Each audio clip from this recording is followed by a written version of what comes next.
แอบเข้าเต้าไหมมีจับนิดหน่อยนะคะแม่พัดค่ะเด็กโขงทำอะไรกับกับแม่เด็กโขงจะแอบเข้าเต้านะคะนี่ตีโชว์แม่ไปหนึ่งสเต็ปนะคะก่อนถึงเวลานะคะปีหน้าก็สูงท่วมแม่แล้วใช่สูงเร็วนะคะขนาดตอนนี้ยังสูงกว่าน้าควานแล้วนะยังไม่ทัน3 ขวบเลยแม่อีก2 เดือนจะ3 ขวบยังสูงเท่านี้แล้วค่ะเปิดเพลง Happy Birthday ด้วยนะค่ะตอนนี้ก็คือเตรียมลำโพงมาแล้ว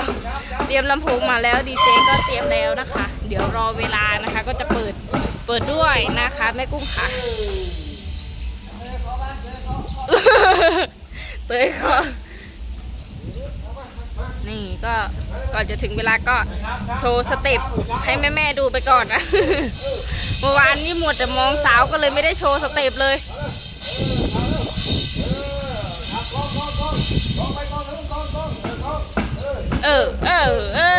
รู้ไหมเป็นไง